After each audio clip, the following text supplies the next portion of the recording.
even gives you a modern filter, plus rich tobacco taste. Hard to imagine now, video adverts promoting the benefits of smoking. Thanks to tough government policy, taxation and health campaigns, the number of people smoking in the UK has fallen from 27% to 17% over the last 20 years. In short, smoking has become a social taboo. It's still the country's biggest killer, but there's another close behind: obesity. 2/3 of the population are overweight or obese, and this is the government strategy to tackle it.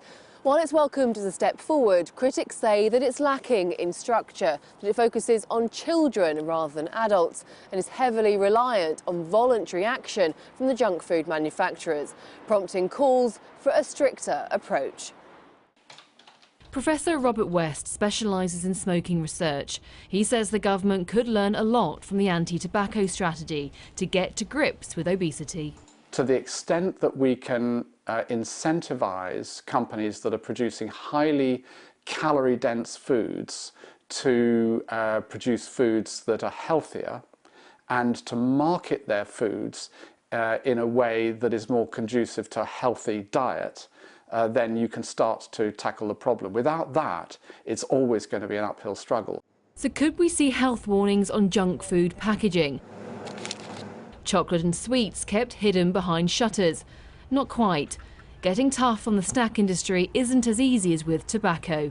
We can all survive without tobacco. We can't survive without food, and there's so many different products. So yes, the government can go further, but it also needs to frankly work with it can't make the food and drink industry a pariah as it has with the tobacco industry. The sugar tax brought in last year has shown that food manufacturers are willing to adapt. Here at the Nestlé Research Centre in York, they've been finding new ways of making chocolate that isn't as sweet. That's the Milky Bar Kid. The Milky Bar Kid is strong and tough, and only the best is good enough. The creamiest milk, the whitest bar, the good taste that's in Milky Bar.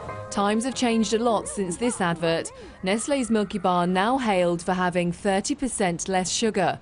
And far from being unhappy with the latest government initiatives, Nestlé are calling for them to be stronger. I think it would be good for us to create a level playing field. The voluntary approach obviously has its benefits and it's obviously worked to a certain extent, but actually we might also need to look at a combination of voluntary and more regulation. The government has set some ambitious targets, but so far there's been a lot of rhetoric and not enough results. So what next? We have seen some very significant improvements in reductions in, for example, in cereals for children and in some yogurts, but on the whole we haven't achieved the target of 5% which the government had set.